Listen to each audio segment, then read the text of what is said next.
Hi everyone, Miss Leah here for our last weekly science spotlight of the summer. As you can see, I'm back in the library for this one. So we are actually open for almost normal hours. We're going to be open from 10 to 8 on weekdays and 10 to 6 on Friday. We're still closed on Saturdays, but you guys are welcome to come in. Just come in, make sure you got your mask, make sure you got your mask, and everybody can come in through the bottom floor doors. But we are going to be doing one more experiment for the summer, and today uh, today our theme is chemistry. Now, chemistry is the study of how organic and inorganic materials react when you put them together. So we're going to make ourselves a fun little chemical reaction today called um, elephant's toothpaste. So I'm going to show you here what you're going to need. You're going to need some hydrogen peroxide. You're going to need some dish soap, some yeast. Optionally, you can have some food coloring, some measuring stuff. You'll need some kind of tub to put your experiment in so that you don't make a huge mess. We'll need a plastic bottle. So I'm going to go ahead and I'm going to show you guys how we're going to do this experiment.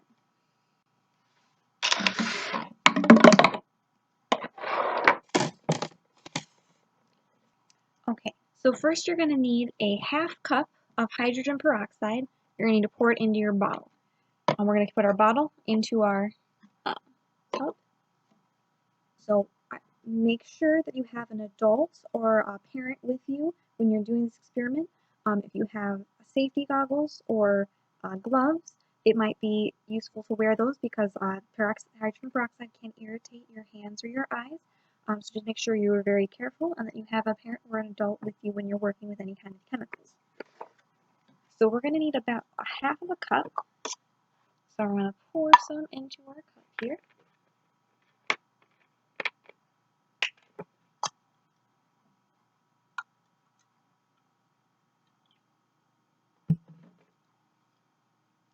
And we're going to carefully pour it into our bottle.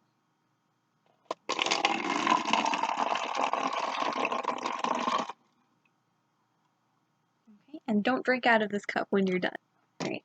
Next, we're going to put our dish soap on. No particular measurement, just go ahead and get a big squirt.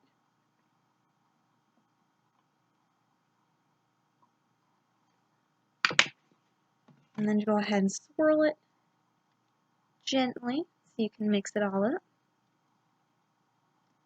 I'm going to use a little bit bigger of a tub just in case.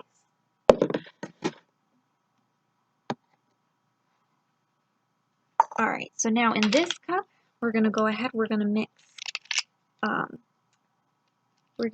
1 tablespoon of yeast and 3 tablespoons of warm water and stir it for about 30 seconds.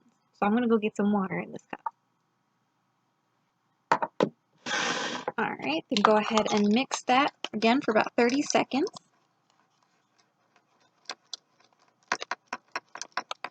Alright, now if this works, this is going to be a very fast reaction.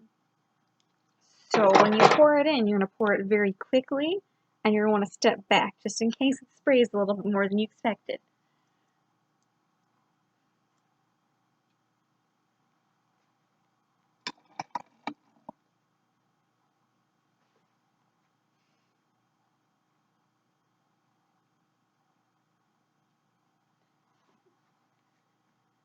And there it goes. It's kind of rising out of that bottle there. So thankfully it did not spray all over the place, but we do have ourselves a fun little chemical reaction. So let's talk about very quickly what happened here.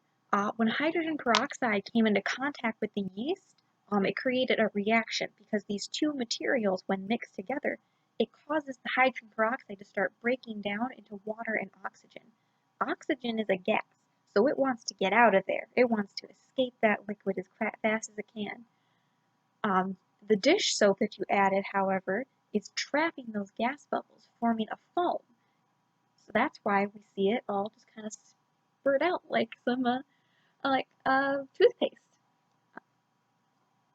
If you tried it without dish soap, it might have been a little bit different. That's another way you can change up this experiment and see what else happens. Maybe you should make a guess. What do you think would happen if we didn't put the dish soap in there? How would it be different? And then test it out and see if you were right. And that's how you make it an experiment. So that is all I have for you today. Thank you guys so much for keeping up with the weekly science spotlight this summer. I hope you guys have been having fun with the summer reading program. Make sure you guys come in starting next week for your finishers prizes. And going forward, we're going to be doing something a little bit different for Tween Steam. We will not be doing it every week. We'll be doing it once a month, and we'll be providing some grab-and-go kits. So you can come in and get a kit of some materials, and then I will have a demonstration video online to show you how to use the materials that we've given you. So now you don't have to look around for your own materials. We'll give you everything you need to do these experiments. Again, we'll be doing that once a month. We'll let you know as soon as our first one for August has its date set. Thank you guys so much for watching and keeping up with the weekly science spotlight. Hope you had a great summer. See you guys next time.